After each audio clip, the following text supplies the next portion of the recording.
வணக்கம். உண்மை வெல்லும். Powered by Cadbury Dairy Milk chocolate.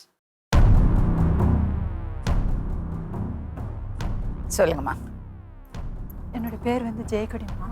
நான் பிறந்தது வந்து விருதுநகர் பக்கத்தில் புள்ளலகோட்டம்மா. நான் கல்யாணம் முடித்தது வந்து பேரையூர் பக்கத்தில் தொட்டியவெட்டி வில்லேஜ்மா. நான் வந்து பிறந்த வீட்டிலேருந்து இங்கே சந்தோஷம் அதான் என் கணவரோட கல்யாணம் முடித்து நாங்கள் வந்தோம். ஆனால் எங்கள் அப்பாவுக்கு வந்து அந்த நேரத்தில் வந்து கல்யாணத்துக்கு வந்து விருப்பம் இல்லாமல் இருந்தது. ஆனால் எனக்கு வந்து மாப்பிள்ளை பிடிச்சிருந்தது. நான் விருப்பப்பட்டு கல்யாணம் முடிச்சுக்கிட்டேன். ஏன் அப்பாவுக்கு பிடிக்கல? உங்கள் வீட்டில் யாரெல்லாம் இருக்கீங்க? வீட்டில் வந்து என் கூட பிறந்தவங்க 2 அக்கா, ஒரு தம்பிமா. எனக்கு அம்மா அப்பா 2 பேருமே இருக்காங்க. 2 அக்காங்க வந்து மதுரையில் கல்யாணம் முடிச்சிருக்காங்க. தம்பி வந்து இப்போ தான் முடிச்சது, மார்ச் மாதம் கல்யாணம் முடிஞ்சது. அப்பா அம்மா வேலைக்கு போகிறாங்க. அப்பா வந்து விவசாயம் பண்ணினாங்கம்மா. இப்போ வந்து அப்பாவுக்கு 75 வயசாயிடுச்சு. இது தம்பி தான் இப்போ அம்மா அப்பாவை 2 பேருமே பார்த்துக்கிறான்.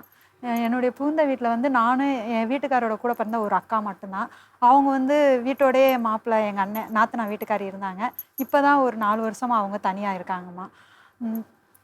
நான் வந்து அவங்களோட சந்தோஷமாக இருக்குன்னு சொல்லிட்டு தான் நான் +2 தான் முடிச்சிருந்தேம்மா. அதுக்கடுத்து வந்து பிஎஸ்சி கெமிஸ்ட்ரி எங்கள் வீட்டில் படிக்க வச்சாங்க. செகண்ட் இயரோட டிஸ்கண்டினியூ ஆயிடுச்சுமா.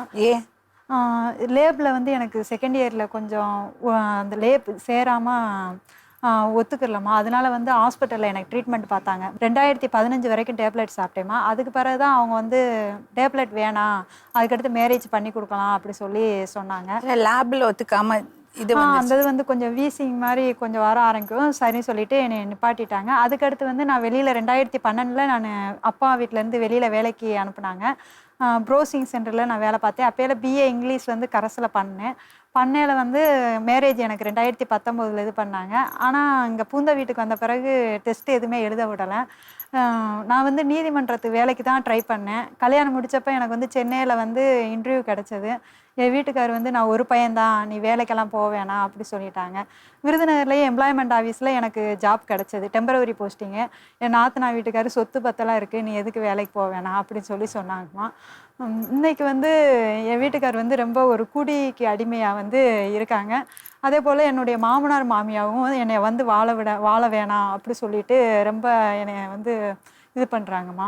அவரும் வேறு பெண்களோட வந்து தொடர்பில் இருக்காங்க. எங்கள் அம்மா அப்பா வந்து எங்கள் அப்பாவுக்கு ஒரு நல்ல மரியாதை, அவங்களோட வீட்டு சைடு வந்து எல்லாருமே நல்லா தான் இருக்காங்கம்மா. ஆனால் வந்து அவங்க 5 வருஷமாகவே வந்து வேணாம், டைவர்ஸ் பண்ணணும், 2 பேர் குடும்பத்துலையுமே இப்போ தான் என்னுடைய மாமனார் மாமியார் வீட்டில் டைவர்ஸ் பண்ணணும்னு சொல்கிறாங்க. அவங்க ஆரம்பத்துலேருந்தே டைவர்ஸ் பண்ணணும்னு தான் சொன்னாங்க எங்கள் அம்மா அப்பா வீட்டில். நான் எந்த ஒரு தப்புமே பண்ணலை. ஆனால் அவங்க டைவர்ஸ்ன்னு சொன்னாங்க. ஏன்னா பையன் சரியில்லை, நாங்கள் தெரியாமல் கல்யாணம் முடிச்சு வச்சுட்டோம், இது கணவரால் கைவிடப்பட்ட சர்டிஃபிகேட் வச்சு கூட உனக்கு நான் வேலை வாங்கி தரோம், அடுத்த ஒரு கல்யாணம் பண்ணு அப்படின்னு சொன்னாங்க. ஆனால் எனக்கு அதுலலாம் எந்த ஒரு விருப்பம் வந்து கிடையாது. ஆனால் 5 வருஷம் வந்து எங்கள் அம்மா அப்பா வீட்டில் வந்து நான் வந்து இருக்க தான் செஞ்சேன். 3 மாதம் என்னுடைய ஹஸ்பண்ட் வீட்டில் இருப்பேன். மீதி 9 மாதம் வந்து எங்கள் அம்மா அப்பா வீட்டில் தான் அவங்களே கொண்டு போய் விட்டுருவாங்க. இதனால் வந்து நான் ரொம்ப பாதிக்கப்பட்டேம்மா. ஆனால் அப்போலே வந்து எங்கள் அப்பா வந்து நீ எதுவும் நினைக்காத, உன்னை நாங்கள் பார்த்துக்குறோம் அப்படின்னு சொல்லுவாங்க. ஆனால் எனக்கு எங்கள் அம்மாவை நினச்சி தான், எங்கள் அம்மா வந்து என்னை பெத்தப்போ வந்து பட்ட கஷ்டத்தை விட இப்போ நான் 5 வருஷம் அவங்க வீட்டில் இருந்தப்போ தான் ரொம்ப கஷ்டப்பட்டாங்க.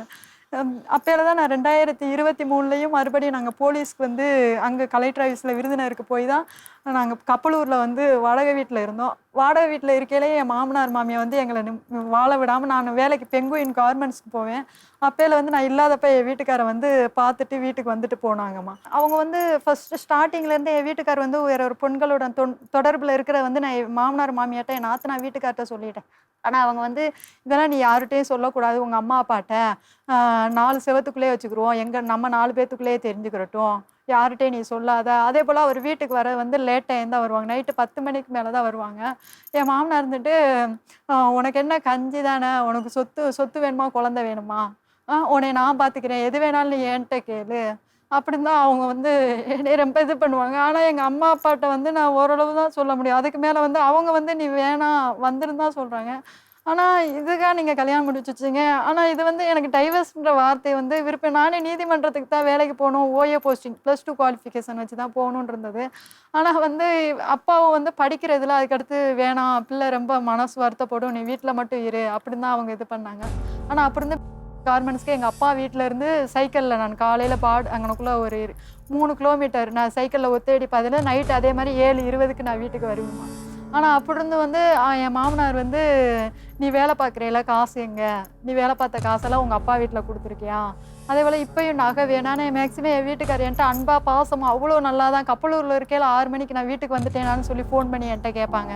அதே போல் எனக்கு உடம்பு முடியாத சூழ்நிலையில் என்கிட்ட சாப்பாடு நான் ஒரு நாள் ரெடி பண்ணலை. வீட்டில் காலையில் பருப்பு சோறு பண்ணியிருந்தேன். அப்படி இருந்து நைட்டு எனக்கு வரையில் இட்லி வாங்கிட்டு வச்சு அவருக்கும் வாங்கிட்டு வந்திருப்பாங்க. ஆனால் சாப்பாடும் வரி இல்லாமல் போயிடுச்சு பருப்பு சோறு. ஆனால் அந்த பருப்பு சோறவே அவங்க சாப்பிட்டவங்க. ஆனால் இன்னைக்கு வந்து என் மேலே வந்து இப்போ பக்கத்து ஊரில் ஒரு பெண்ணோட தொடர்பில் இருக்காங்க. அதனால வந்து இப்போ என் மாமனார் சொல்கிறாரு, உனக்கு தேவை என்ன கஞ்சி தானே, நாங்கள் உன்னைய நல்லா பார்த்துக்குறோம், நீ எனக்குள்ளே ஏதாவது வேலைக்கு போ, அவனை நீ கண்டுக்கிறாத, அவன் சாமியார் தான் அப்படின்னு தான் என்கிட்ட வந்து தப்பான பிஹேவியரில் பேசுறது, அவருடைய பார்வைகள் எல்லாமே. ஆனால் எங்கள் அத்தை வந்து என் வீட்டுக்கார் பண்ணுற தப்பு சரி, என் மாமனார் பண்ணுறதை வந்து வெளியிலையும் சொல்லிக்கிற மாட்டாங்க.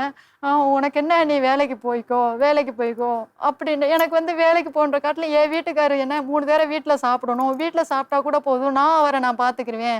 ஆனால் அவர் குடிச்சிட்டு வெளியிலேயே தான் திரியிறாரு. நல்லா வேலை பார்ப்பாங்க மேம் என் வீட்டுக்காரு. ஆனால் அவர் வந்து ஃப்ரெண்ட்ஸுக்கு குடிக்கிறதுக்கு சரி, பொம்பளை பிள்ளைங்களுக்கு சரி, இப்போ வெள்ளிக்கிழமையும் ஞாயிற்றுக்கிழமையும் அந்த பொண்ணுக்கு 2000 தேவைப்படுன்னு சொல்லிட்டு என்னை மேக்ஸிமம் வந்து அடிக்கிற காட்டிலும் கடிச்சு தான் அவங்க வந்து ரொம்ப இங்கனக்குள்ளெல்லாம் ரொம்ப கடிச்சு வச்சு. அன்னைக்கு நைட்டுமே ஞாயிற்றுக்கிழமை நைட்டு சொல்கிறேன் எங்கள் அத்தைகிட்ட, போலீஸ்க்கு நீ போலீஸ்க்கெல்லாம் போகாத. எதுக்கு கடிச்சாரு? அந்த பொண்ணுக்கு 2000 ரூபாய் வேணும், நகை வந்து எங்கள் அப்பா வீட்டில் இருக்குமா, அதனால நகை வாங்கிட்டு வாங்க. 3 பேருமே வந்து நகை வேணும், உங்கள் அப்பாவுக்கு எதுக்கு நகை, உனக்கு தானே போட்டாங்க நகை அப்படின்னு சொல்கிறாங்க. இல்லைன்னா நீ உங்கள் அம்மா வீட்டுக்கு போ. இப்போ எங்கள் அத்தை அப்படி தான் சொல்கிறாங்க. இப்போ நான் 2 மாதமாக தான் வீட்டில் இருக்கேம்மா. அதுக்கு முன்னாடி வந்து மதுரையில் ஹாஸ்பிட்டல்லையும் ஒர்க் பண்ணேன். ஆனால் வந்து எந்த ஒரு இடத்துலையுமே வந்து நான் படிக்கிற ஜாப்பில் உள்ள வேலைக்கு போனால் அவங்களுக்கு வந்து பிடிக்க மாட்டேங்குது. ஏப்ரல் மாதமும் அதே மாதிரி தான் டைப்ரைட்டிங் சென்டரில் நான் போய் வேலை பார்த்தேன் பிள்ளைங்களுக்கு சொல்லி கொடுக்குறதுக்கு. மே மாதம் என் வீட்டுக்காரர் அடித்து முதுகெலும்பு விருதுநகர் ஜிஹெச்சில் தான் 15 நாள் இருந்தேன். ஆனால் அவங்க யாருமே வரல பார்க்குறதுக்கு. ஆனால் விருதுநகரில் இருக்கையில் எங்கள் அம்மா வந்தாங்க. ஆனால் வந்து வேணாமா, அவங்க பண்ணின தப்புக்கு நீங்கள் எதுக்கு வரீங்க, நான் பார்த்துக்கிறேன் அப்படி சொல்லிட்டு நான் 15 நாளுமே அங்கே தான் இருந்தேன். ஆனால் அவங்க காசு மட்டும் எனக்கு 2800 ரூபா கொடுத்து விட்டாங்க. எம்ஆர்ஐ ஸ்கேனுக்கு மட்டும் கொடுத்து விட்டாங்க. ஆனால் என் புருஷனும் என் மாமனார் மாமே என்ன பண்ணுறதுன்னு தெரியும். ஆனால் அவங்க வந்து நீ வேலைக்கு போ அப்படின்னு தான் என்னையத்தே சொல்கிறாங்க. என் வீட்டுக்காரர் வந்து ஒரு எதுவுமே திட்டுறது கிடையாது, எதுவுமே அவங்கள சொல்கிறது கிடையாது. நீ இது பண்ணுற ஓ மேலே தான் தப்பு அப்படி சொல்லிட்டு ரொம்ப இது பண்ணுவாங்க. நான் அழுகக்கூடாது செய்யக்கூடாது தான் நானும் எவ்வளோ கட்டுப்பாடோடு இருப்பேன். ஆனால் கல்யாணத்தன்னைக்கு கல்யாண நாள் 2019 பிப்ரவரி 17 கல்யாண நாளைக்கு என் வீட்டுக்காரை கையை பிடிச்சிட்டு எங்கள் அம்மா வீட்டிலேருந்து வரையில ஒரு சொட்டு கண்ணீர் கூட நான் வடிக்கல. அவ்வளோ சந்தோஷமாக தான் என் வீட்டுக்காரோட வந்தேன்.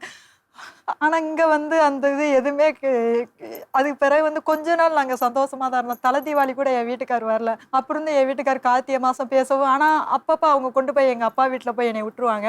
அப்படி இருந்து என் வீட்டுக்கார் ஃபோனில் பேசுவாருவாங்க, குடிச்சிட்டு பேசுவாங்க. அப்போ அதை நான் மெமரி கார்டில் சேவ் பண்ணிக்கிறேன். ஏன்னா அது அங்கே வீட்டில் இருக்கையில் அதையே தான் நான் கேட்டுக்கிட்டே இருப்பேன். வீட்டுக்குள்ளேயே தான் இருப்பேன், வீட்டிலேருந்து வெளியிலே வரமாட்டேன். ஆனால் 2022 தான் நான் கப்பலூர் கார்மெண்ட்ஸ்க்கு எங்கள் பெரியக்கா கூட்டுட்டு வந்தாங்க. என் வீட்டுக்காரு 1000 தப்பு பண்ணாலும் அவர் பண்ணின சின்ன உதவியை தான் நான் நினைக்கிறேம்மா. வேறு அவரை வந்து நான் பெருசாக வந்து அவரை தப்புன்னே தப்பு பண்ணுறேன். அதை எந்த விதத்தில் நான் திருத்தணும்னு நினச்சாலும் ஆனால் அது என் மாமனார் மாமியா வந்து என்னை வாழ விட மாட்டுறாங்கம்மா. இன்னொன்று புரிஞ்சுக்குங்கம்மா, நீங்கள் சொல்கிறீங்களே கணவரை நான் திருத்திப்பேன். கணவரை திருத்துறது உன் வேலை கிடையாது, அது உன் வேலையே கிடையாது, நீ அவரோட தாய் கிடையாது. அடுத்தது வந்து ஒரு சின்ன விஷயம் பண்ணால் கூட எனக்கு ரொம்ப பெருசாக படும். இது இவங்களோட டெக்னிக்கு. துரோகம் பண்ணுறதெல்லாம் பண்ணிட்டு, அடி உதையெல்லாம் பண்ணிட்டு, அப்புறம் சின்னதாக ஏதாவது பண்ணால் நீ ஹாப்பி ஆகிடுறல்ல. இப்போ உனக்கு உன் கணவர் மேலே கோவம் இல்லை, மாமியார் மாமனார் மேலே தான் கோவம். ஆனால் அவர் தப்பு பண்ணுறதுக்கு காரணமே அவங்க தான்மா. என் புருஷங்க எனக்கு அவர் 500 ரூபா வேலை பார்க்குறதுல ஒரு 200 ரூபா நான் எடுத்துக்கிறேன்னா நீ எதுக்கு அவன் காசை எடுக்கிற இப்படியே தான் சொல்கிறாங்க. இப்போ ஒரு வாரத்துக்கு முன்னாடி என் வீட்டுக்காரு குடிச்சிட்டு வந்து படுத்துட்டார். அப்போல அந்த பொண்ணு ஃபோன் பண்ணுது. நான் அட்டன் பண்ணி பேசுகிறேன், ஏன்ப்பா எங்களை வாழ விடாமல் இப்படி எங்கள் வாழ்க்கையில் இது பண்ணிக்கிட்டு இருக்க அப்படிங்கவும் 10 செகண்ட் தான். அதுக்கடுத்து அந்த பொண்ணு ஃபோன் ஆஃப் பண்ணிடுச்சு. அடிக்கிறது, என்னை ரொம்ப டார்ச்சர் வந்து பண்ணுறாங்கம்மா. புருஷனா? என் வீட்டுக்காருமா. நேற்று வந்து நான் கோயிலுக்கு போயிட்டு முந்தாளால் அடி தாங்க முடியாமல் சரி கோயிலுக்கு இத்தனை நான் எதுக்கு உங்களை அடிக்கிறாரு? அவருக்கு வந்து கேவலப்படுத்திட்டேன் அவரை. ஏன்னா 5 வருஷம் வந்து நான் எதுவுமே யார்ட்டையுமே சொல்லலாமா. என் வீட்டுக்காரர் வந்து இன்னொரு பொண்ணோட தொடர்பு இருக்கார், வீட்டில் காசு கொடுக்கல செய்யலை எதுவுமே. ஆனால் போன வருஷம் தான் வந்து ஆகஸ்ட் மாதம் வந்து எங்கள் பெரியக்கா வந்து எங்கள் மாமியார் மாமனார் கார வீட்டில் இருக்காங்க, என்னை வந்து தகர வீட்டில் தனியாக வச்சாங்க. ஆனால் அவர் வந்து வீட்டுக்கு வரதே கிடையாது. கையில் காசு வந்தாருன்னா நைட்டு 11 மணிக்கு மேலே தான் வருவாங்கம்மா. 2வது ஒரு நேரம் வந்து அவங்க அம்மா வீட்டில் செருப்பையும் அவங்க ஒளிய வச்சுருவாங்க. என் வீட்டுக்கார் செருப்பு அங்கே வந்து அவங்க அங்கே தூங்க வச்சுக்கிடுவாங்க. அவர் துணியவும் அவங்களே அலசி போடுவாங்க. எல்லா வேலையுமே அவங்க பார்த்துக்கிறோம். அப்படியே என் வீட்டுக்காரர் வந்து என்னோட சேரவே விட மாட்றாங்க. அப்போனா 5 வருஷம் வந்து இவ்வளோ நாள் இருந்தது வந்து இன்னைக்கு எல்லாத்துக்கும் தெரிஞ்சிருச்சு.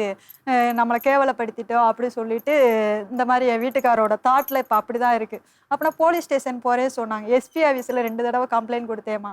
அதுக்கு பிறகு தான் எனக்கு டிஎஸ்பி மேடம் தான் அந்தளவுக்கு எனக்கு ஒரு உறுதுணையாக இருந்தாங்க. ஜூன் 21 நான் எஃப்ஐஆர் போடணும்னு சொல்லிட்டு தான் நான் போயிட்டேன். அதுக்கு பிறகு தான் இந்திராணின்ற ஒரு கான்ஸ்டபிள் மேடம் தான் அவங்க தான் அமட்டினாங்க. எஸ்ஏ மேடம் யாருமே எதுவுமே சொல்லலை. அதுக்கடுத்து அவங்க தான் நீ இந்த இதில் நீ எஸ்கேப் ஆகணும்னு நினச்சாலும் இன்னொரு தடவை நீ கண்டிப்பாக மாட்டுவேன், அந்த பிள்ளையை நீ போய் சந்தோஷமாக வச்சுக்கிருவியா இப்போ இந்த அளவுக்கு அந்த பிள்ளையை கொண்டு வந்ததுனால அப்படின்னு கேட்டதுக்கு நான் கண்டிப்பாக வச்சுக்கிறேன், அப்படி நான் தனியாக வீடு பார்த்து இருக்கேன் பேரையூரில் அப்படி சொல்லி சொன்னாங்கம்மா.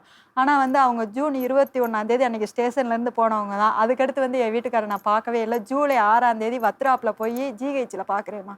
அவங்க அக்கா வீட்டுக்காருக்கு அவங்க பெரியப்பா மருமகனுக்கு ஹாஸ்பிட்டலில் இருந்தாங்க. என்னம்மாம்மா நான் ஹாஸ்பிட்டல்லேருந்து ட்ரெயிலி போயிட்டு காலையில் வீட்டிலேருந்து 7 மணிக்கு கிளம்புறேன், நைட்டு 11 மணிக்கு தான் வீட்டுக்கு வரேன். நீங்கள் இவ்வளோ நாள் இங்கே இருக்கீங்க, ஒரு ஃபோன் எதுவுமே பண்ணி கேட்கல. அவங்களும் ஸ்டேஷன்லேருந்து என்ன சொல்லி விட்டாங்கம்மாம்மா, இப்போ நான் என்ன பண்ணலாம் அப்படின்னு கேட்டதுக்கு நீ ஹாஸ்டலில் இரு, நான் வந்து உன்னை கூப்பிட்டுக்கிறேன் அப்படி சொன்னாங்கம்மா. 2 மாதம் நான் ஜூலை ஆகஸ்ட் 2 மாதம் ஹாஸ்டலில் தான் இருந்தேன். ஆனால் என் வீட்டுக்காரர் என்கிட்ட பேசவும் இல்லை வரவும் இல்லை. நான் ஏமாறன்றது எதுவும் கிடையாது. என் வீட்டுக்காரர் நல்லா தான். உனக்கு ஏன் அவர் ரொம்ப பிடிக்கும்? அவர் பண்ண சின்ன சின்ன உதவிகள் தான்மா. எங்கள் அக்கா வந்து டெலிவரி டைம் 2020 அப்போல எங்கள் வீட்டுக்கு என் வீட்டுக்காரர் கல்யாணம் முடிஞ்சு மறுநாள் கல்யாண நாள் கொண்டாடிட்டு நான் மறுநாள் போனது. எங்கள் அம்மாவுக்கு வந்து என் கல்யாணத்துக்கு முன்னாடியே வந்து கை வராமல் இருந்ததுமா. அப்போல வந்து என் வீட்டுக்காரர் வந்து கல்யாணத்துக்கு பிறகு எனக்கு வந்து ஹெல்ப்பாக இருந்தாங்க. அதே போல் என் தம்பிக்கு வந்து ஜாப் வந்து என் வீட்டுக்கார் கல்யாணம் முடிச்ச பிப்ரவரியில் கல்யாணம், மே மாதம் தான் என் தம்பிக்கு வேலை கிடச்சதுமா. ஹிந்துஸ்தான் பெட்ரோலியம் கார்பரேஷன் லிமிட்டடில் அவன் இப்போ 7 வருஷமாக ஒர்க் பண்ணிகிட்ருக்கான். அது போக வந்து என்னுடைய தாய் மாமா பேரை வந்து எங்கள் அப்பா என்னுடைய கல்யாண பத்திரிக்கை அப்போ தான் ஃபஸ்ட்டு போடுறாங்க. எங்கள் 2 அக்காங்களுக்குமே அவங்க போடலை. அப்போல என் வீட்டுக்காரர் நானும் ஃபோனில் பேசையில் வந்து இவங்க பத்திரிக்கை அடிக்க போய் சொல்லையில் வந்து எப்படி மாமா பேர் போட்டிருக்காங்க அப்படி சொல்லிட்டு என் வீட்டுக்கார்ட்ட கேட்கல. அவங்க சொல்கிறாங்க வரிசையாக சொல்கிறாங்க, ஃபஸ்ட்டு எங்கள் 2 அக்காங்க பேரை போட்டுட்டு 3வது என்னுடைய தாய் மாமா பேரை போட்டாங்க. அப்போல தான் நான் அதுக்கடுத்து எங்கள் 2வது அக்காவுக்கு பேசி ஃபஸ்ட்டு எங்கள் தாய் மாமா பேரை போட வச்சது. 2வது அவர் 1000 தப்பு பண்ணியிருந்தாலும் இப்போ எங்கள் 2023லம்மா நான் அவர் அடிக்கடி வந்து என்னை கொண்டு வந்து விட்டாலும் நான் மறுபடியும் என் வீட்டுக்கார வீட்டுக்கு நான் போயிடுவேன். அது வந்து எங்கள் அப்பாவுக்கு யாருக்குமே பிடிக்காது. அப்படி தான் நான் போனப்போ 2023 தான் ரொம்ப பிரச்சனையாகி என்னை மறுபடியும் அந்த ஊர்லேருந்து எல்லாருமே வந்து என்னை கொண்டு வந்து எங்கள் அப்பா வீட்டில் விடுறாங்க. நைட்டு சண்டை நடக்குது. அப்போல என் வீட்டுக்காரர் என்னை அடிக்க வராரு. அடிக்க வரையில் எங்கள் அப்பா கையை பிடிக்கவும் எங்கள் அப்பா கழுத்தை என் வீட்டுக்காரர் பிடிக்க போகவும் எங்கள் அப்பா கடிச்சு வச்சுட்டாங்க. அப்படின்னு என் வீட்டுக்காரர் 2024 எங்கள் அப்பாவுக்கு உடம்புக்கு முடியல. ஆனால் தலைவலியில் குடிச்சிருந்தாலும் ஆனால் தைலம் தேடி விடுறாங்க. வீட்டுக்காரர் வந்து வெளியில் என்ன சொல்லுவார்னா, என்னை வந்து ஒரு ஆம்பளையால் வந்து கட்டின பொண்டாட்டியை வந்து வெளியில் தரக்குறைவாக எதுவுமே பேசக்கூடாது. ஆனால் அந்த விதத்தில் வந்து என் வீட்டுக்காரர் வந்து என்னை விட்டு கொடுத்துட்டாங்க. அதுதான் எனக்கு ரொம்ப வந்து மனசளவில் என்னை அடிச்சிருந்தாரு, முதுகெலும்பு ஒடிஞ்சது. ஆனால் சரி இத்தனைக்கும் தாங்கி நான் அவரோட தான் வாழணும் அப்படின்னா எனக்கு டைவர்ஸ்ன்ற வார்த்தையே எனக்கு வந்து விருப்பமே கிடையாது. ஏன்னா அடியோட வாங்கி ஒருத்தரோட வாழணும்னு அவசியம் இல்லைம்மா. அது பெரிய சாதனையும் கிடையாது. உனக்கு மரியாதை கொடுக்காதவர், உன்னை மதிக்காதவர் கூட எதுக்கு வாழணும்? அது பெரிய ஒரு பெண்ணுன்னா கணவர் கூட இருக்கணும், நான் டைவர்ஸ் பத்தி யோசிக்க மாட்டேன்னு பெருமையா சொல்லாதே. எதுக்கு நீ இப்படி அனுபவிக்கணும்? குழந்தை இருக்காம்மா உனக்கு? குழந்தை கிடையாது. ஃபர்ஸ்ட் வந்து திருப்பூர்ல தான் ஒரு பொண்ணோட பேச்சுவார்த்தை. அப்பேலே எங்க அத்தை அம்மா இது எவ்வளோ பெரிய கொடுமைம்மா. இத்தனை பேரோட நான் அவரை சப்போர்ட் பண்ணிட்டு இருக்கேன். என்ன வேணும்? நான் அவரோட அங்கே போய் எங்கள் அம்மா அப்பா வீட்டில் கூட நான் அவரோட வாழணும் மேம். அதான் அவரோட சேர்ந்து வாழணும். இன்னொரு பொண்ணை மட்டும் கல்யாணம் முடிச்சுட்டு வரணும்னு நினைக்கிறாங்க அவங்க. என் மாமனார் மாமியார் எல்லாருமே அப்படி தான் நினைக்கிறாங்க. அவங்களுக்கு மட்டும் அவங்க வந்து என் வீட்டுக்கார் வேலை பார்த்து கஞ்சி ஊற்று. அப்போ நான் எதுக்காக என்னை இவங்களுக்கு வந்து கல்யாணன்றது அவ்வளவு சின்ன பிள்ளை விளையாட்டு மாதிரியா அப்படின்றதான். ஏன்னா அதுக்கு முன்னாடியே வந்து நீங்கள் ஃபஸ்ட்டு 1 வருஷத்துலேயே நீங்கள் வேணாம் சொல்லிவிட்டு எங்கள் அம்மா அப்பாட்ட பேசி டைவர்ஸ் பண்ணியிருக்கலாம்ல. இப்போ 5 வருஷத்துக்கு பிறகு எதுக்கு டைவர்ஸ் பண்ணுறீங்க? ஆனால் எங்கள் அத்தை சொல்கிறாங்க உலகத்தில் இல்லாத தப்பா என் மயம் பண்ணிட்டியா அப்படிங்கிறாங்க. இதுதான் பிரச்சனை. ஆனால் இன்னைக்கு வந்து இந்த அளவுக்கு வந்து என்னை கடிச்சு வச்சு என் மாமனார் மாமியார் எல்லாருமே சேர்ந்து நகை வேணும் இல்லைன்னு நீ உங்கள் அம்மா வீட்டில் போயிரு அப்படின்னே சொல்கிறாங்க. ஆனால் இன்னைக்கு நான் அந்தளவுக்கு நான் வந்திருக்கேன் அப்படின்னா வந்து சரி முடிஞ்சளவு வந்து நம்மளுக்கு ஒரு நீதின்னு ஒன்று கிடைக்கணும். நான் அந்த ஷோ வந்து பார்த்து சரி நம்மளுக்கு கண்டிப்பாக வந்து நம்மளுடைய லைஃப் நல்லா இருக்கணும் அப்படி நினச்சி தான் நான் வந்து. லைஃப் எப்படி நல்லா இருக்கும்? இப்படி குடிச்சு உன்னை அடிச்சு கடிச்சு துரோகம் பண்ணி மரியாதை இல்லாம மாமனார் பேசி உன்னை ஒரு பெண்ணா கூட மதிக்காத ஒரு மாமியார் அங்க இருந்தா எப்படி உன் லைஃப் நல்லா இருக்கும்? அழுக வந்தா அழுதுடு, அடக்கிக்காதே.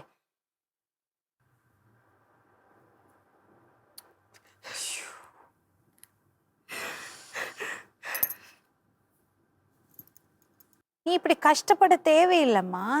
உனக்கு ரொம்ப அநியாயம் பண்றாங்கம்மா. அவங்க உன்னை ரொம்ப மோசமா நடத்துறாங்க. எனக்கு வந்து அப்படி தனியா இருக்கணும், அப்படி நம்மளுக்குன்னு ஒரு கல்யாணம் முடிஞ்சிடுச்சு. 5 வருஷம் நம்ம அம்மா வீட்ல இருந்தோம். இதுக்கு மேல வந்து நம்ம அங்க இருக்கவும் வேணாம். அப்படியே இப்போ நான் என்னை மறுபடியும் அம்மா வீட்ல, எனக்கு அம்மா வீட்டுக்கு போக இல்லை, என் வீட்டுக்கார் வீட்டுக்கு கூட இப்போ வேற எங்கேயாவது கூட நான் வெளியில இருந்து கூட ஸ்டே பண்ணிக்கலாம் அப்படிதான் நினைக்கிறேன் மேம். ஏன்னா என் அம்மா வீட்டுக்கு என்னால போய் இருக்க வாய்ப்பு இல்லை. யாராவது ஏதாவது சொல்லுவாங்க இந்த பொண்ணு வாழாம இங்க வந்து இருக்கு சொல்லுவாங்கன்னா?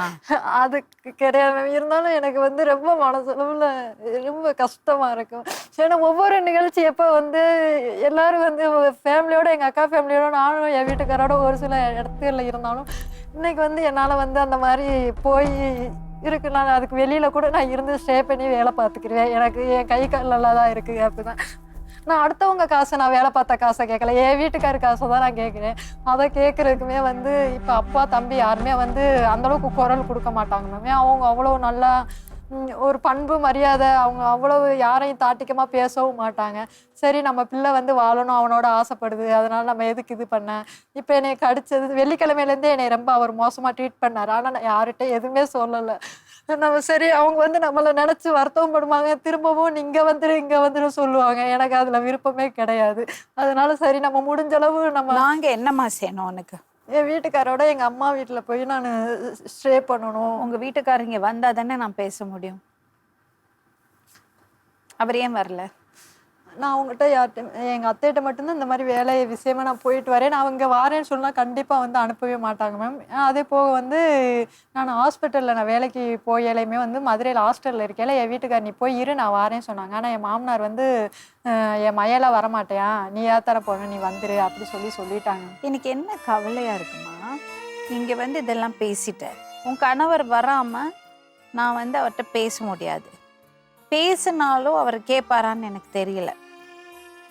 ஓகே, இப்போ நீ திரும்பி வீட்டுக்கு போவியா, உங்க அம்மா வீட்டுக்கு போவியா?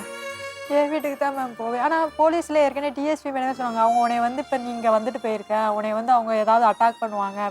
ஆனால் எங்கள் அக்காங்க எல்லாருமே சொல்லுவாங்க உன்னை அவங்க வந்து கொன்றுவாங்க அப்படின்னு சொல்லுவாங்க. நீங்கள் எதுக்குக்கா நீங்கள் எவ்வளோ நெகட்டிவாக நினைக்கிறீங்க, பாசிட்டிவாக நினைங்க. என்ன கேட்குறேன், இங்கே வந்து அவங்கள பற்றி ஃபுல்லாக பேசிட்டேன்.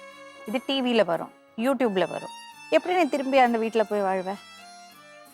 ஏதாவது ஒரு பயன் இருந்தா ஓகே. நீங்க வந்த, இங்க உட்காந்த, உன் புருஷனை கூட்டிட்டு வந்த, நம்ம பேசினோம், அவர் வந்து கொஞ்சம் புரிஞ்சுக்கிட்டாரு, உன்னோட பக்கத்தை நான் எடுத்து சொல்றேன், புரிஞ்சுக்கிட்டாரு, உன்னோட ஃபீலிங்கை நீ சொல்ற, புரிஞ்சுக்கிட்டாரு, ஓகே. நீ தனியா வந்து இப்படி உட்காந்து சொல்லிட்டு எந்த பிரயோஜனம் இல்லாம நீ அந்த வீட்டுக்கு தானே திரும்பி போகணும். உனக்கு என்கிட்ட பேசினதுனால கொஞ்சம் நிம்மதியா இருக்கா?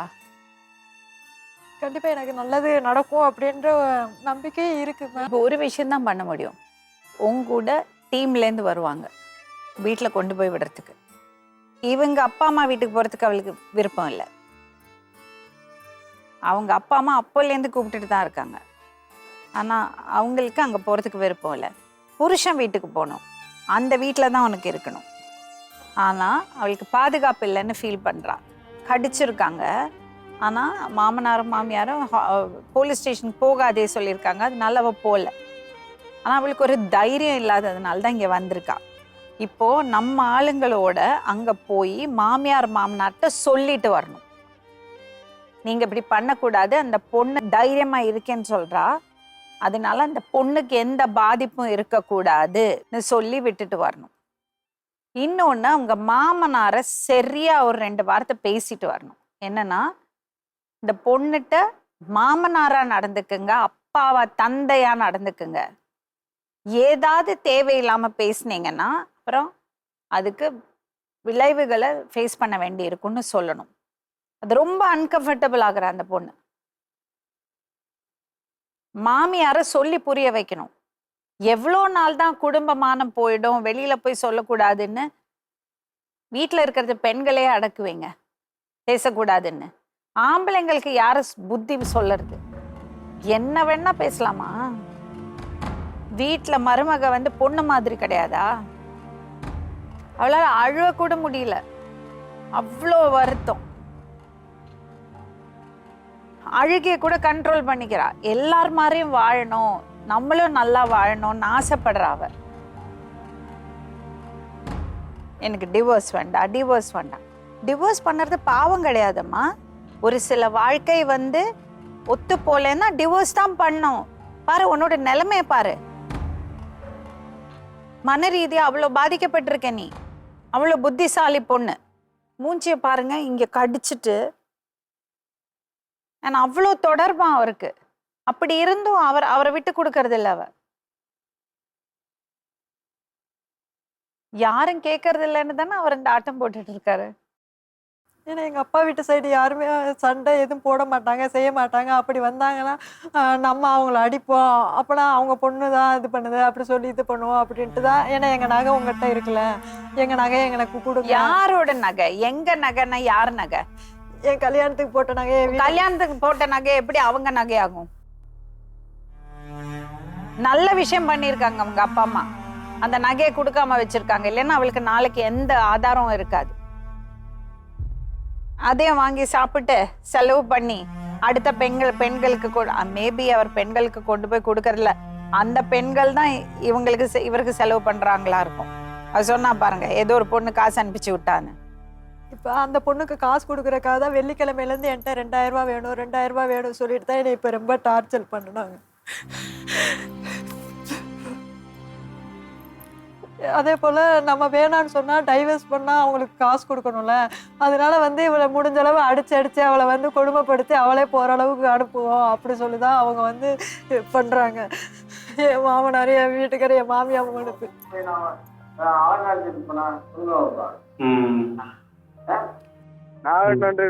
நகை 20 போனேன். 20 போட்ட மாதிரி போட்டு கொண்டு போயிட்டேன் வீட்டுக்கு. கட்டி வச்சு வெட்டி கஞ்சி ஊற்றிட்டு இருக்கேன். எவ்வளோ எவனை சம்பாரிச்சு என் கையில கொடுத்தாளா, எங்க அத்தன் கையில கொடுத்தாளா, யார் கையில கொடுத்தா? உங்க கையில எதுக்குயா கொடுக்கணும்? அவ சம்பாதிக்கிறத எதுக்குயா உங்க கையில கொடுக்கணும்? நீ இப்ப 2-3 வார்த்தை சொன்னே, அதெல்லாம் உன் கலாச்சாரத்தை தான் காமிக்கிறது. பொண்டாட்டி போட்டிருக்கிற நகை உனக்கு எப்படியா வந்து சேரும்?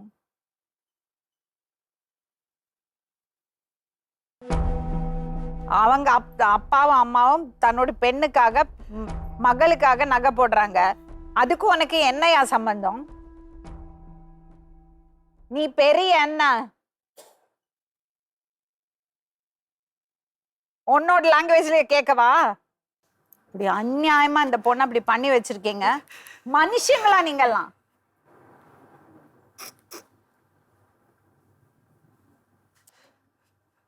வயர் எரியுது பார்க்கும்போது. எனக்கே இவ்வளவு வயர் எரியுதுன்னா அவங்க அப்பா அம்மாக்கு எப்படி இருக்கும்? கூட பிறந்தவங்களுக்கு எப்படி இருக்கும்? உன் புருஷன் பேர் என்னம்மா? அழகுராஜா. அழகுராஜா. அழுக்கு ராஜா. பேசுறத பார்த்தா அவர் அழுக்கு ராஜா கூப்பிடணும். அவ்வளவு கெட்ட வார்த்தை. பீப்ப மட்டும்தான் உங்களுக்கு கேட்கும். அழுக்கு ராஜா பேசுறது. இப்போ எங்க அத்தையும் சேர்ந்துட்டு எனக்கு நகை உங்க அப்பாட்ட தானே இருக்கு, உங்க அக்காட்ட இருக்கா அப்படின்னு கேட்குறாங்க. உங்க அப்பாட்ட தானே இருக்கு, அவர் எதுக்கு வச்சிருக்காரு அப்படிங்கிறாங்க.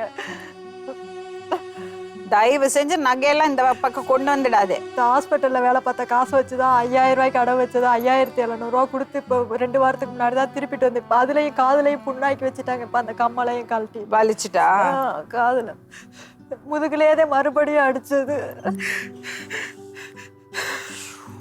தாங்க முடியல. நீ அவங்க வீட்டுக்கு போக கூடாதும்மா. இன்னொன்று 10 பெண்களோட தொடர்பு வச்சுக்கட்டும். அவருக்கு என்ன ஆகும்னு அவருக்கே தெரியாது. அவர் சொல்றாருல அந்த வார்த்தை, அது ஒன்றும் அப்புறம் இருக்காது, ஒண்ணுமே வேலை செய்யாது. ஓவர் டைம் வேலை பண்ணி.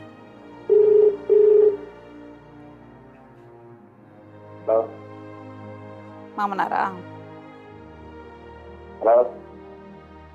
ஹலோ, யாரு பேசுறீங்க? அழுக்கு ராஜாவா? நான் சென்னையில இருந்து கலைஞர் டிவில இருந்து பேசுறேங்க. கேக்கலையா? இல்ல, மருமகளுக்கும் பொண்டாட்டிக்கும் வித்தியாசம் தெரியுமா உங்களுக்கு?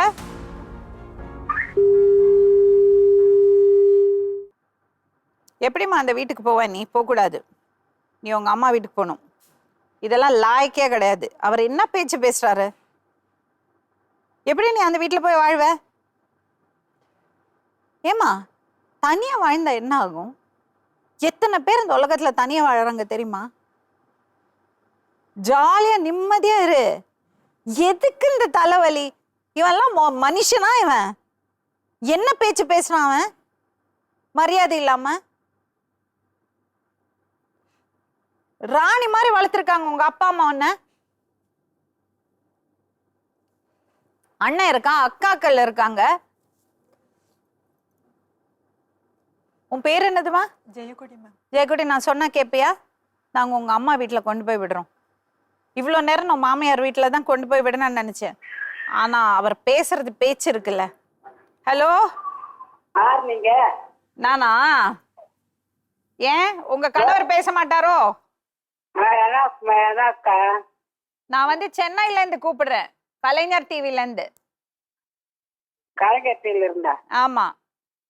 உங்க கணவருக்கு மருமகளுக்கும் பொண்டாட்டிக்கும் வித்தியாசம் தெரியுமா? சொல்லி கொடுத்துருக்கீங்களா?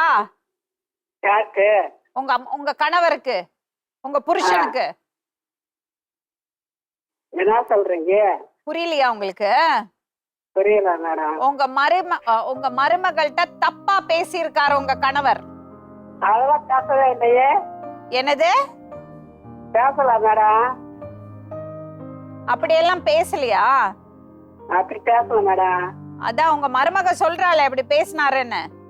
அந்த புள்ள அப்படித்தான் பேசும். அது பொய்யெல்லாம் சொல்லாது அந்த புள்ள. எந்த புள்ளையும் பொய் சொல்லாது இந்த விஷயத்துக்கெல்லாம்.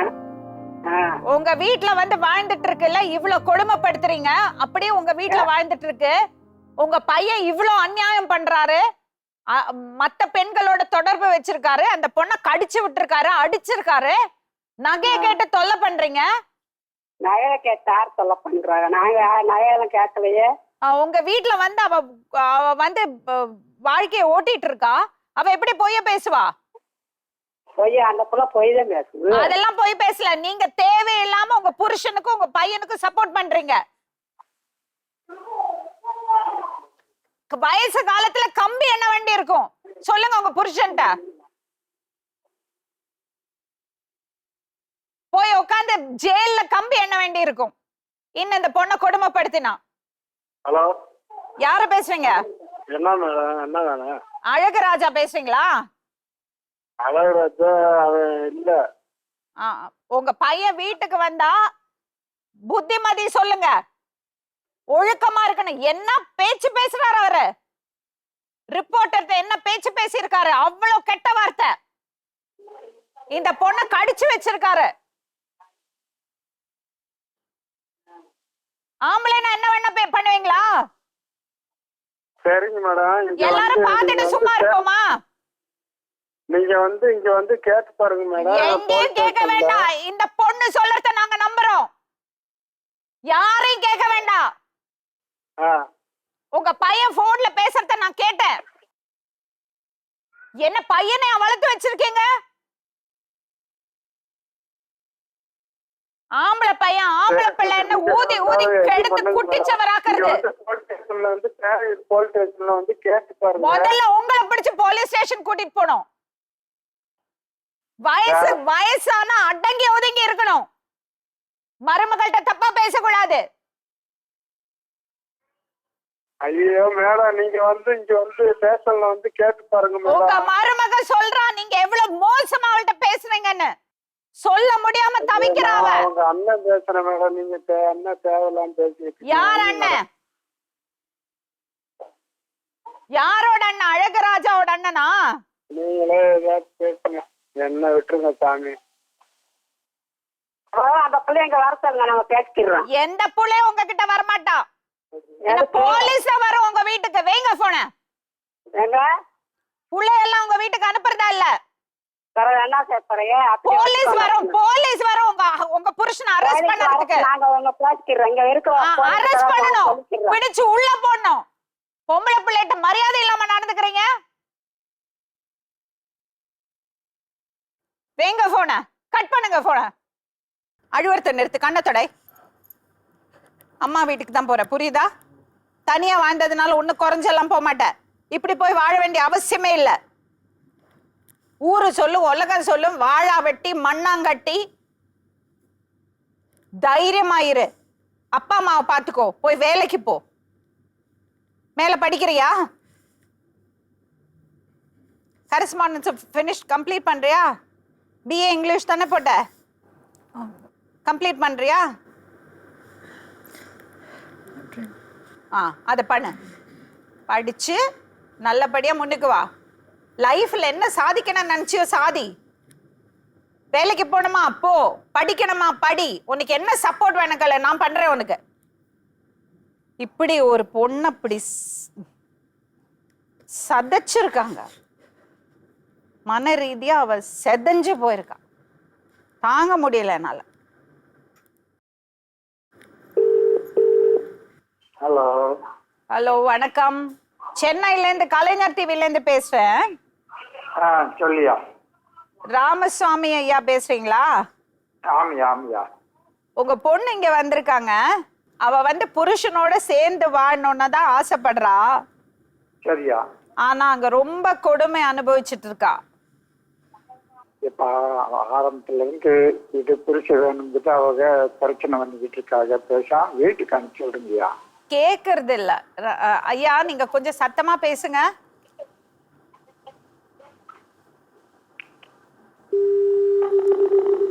கால் பண்ணுங்க. அப்பாட்ட பேசி எவ்வளவு நாளாச்சு? அப்பாட்ட பேசி 2 மாசத்துக்கு மேல. 2 ஏன்?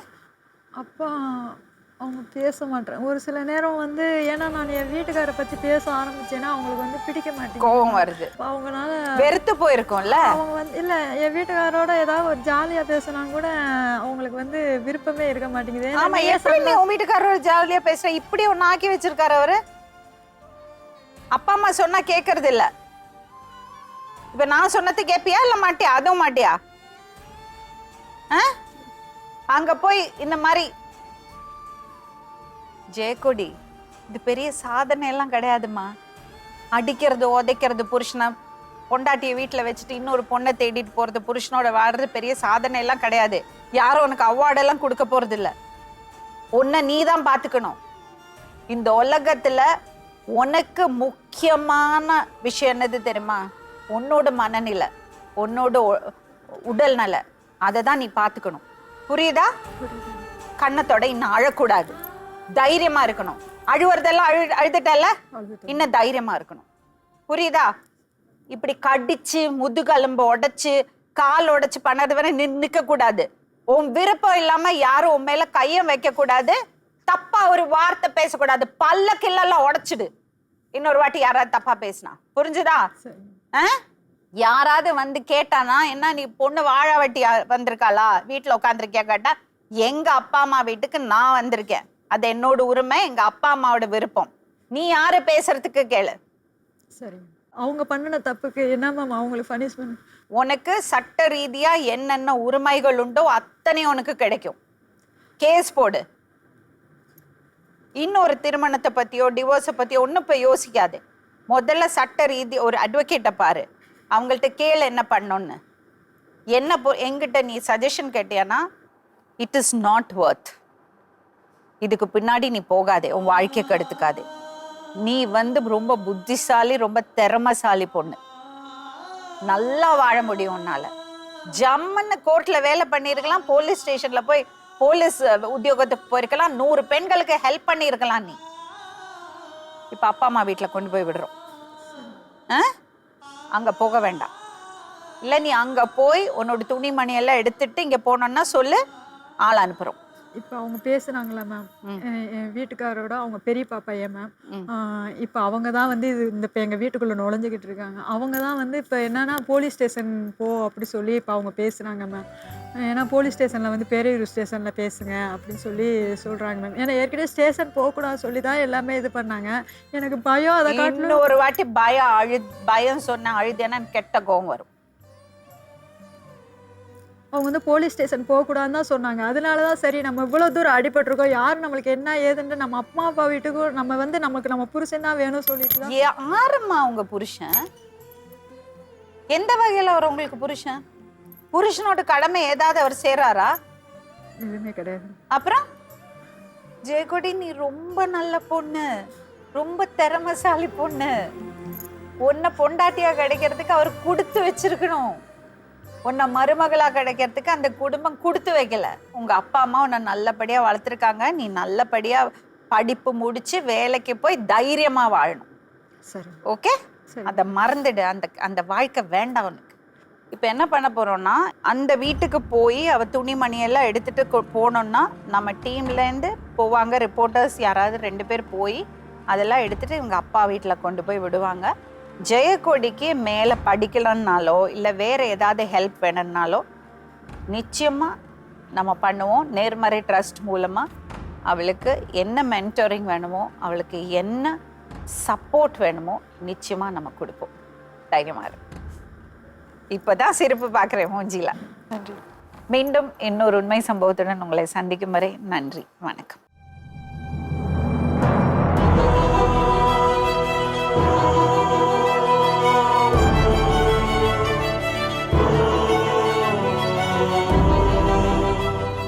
உண்மை வெல்லும் நிகழ்ச்சிக்கு என் பொண்ணு வந்துச்சு. புத்திமதி சொல்லி என்கிட்ட ஒப்படைச்சதுக்கு மிக்க நன்றி மேடம்.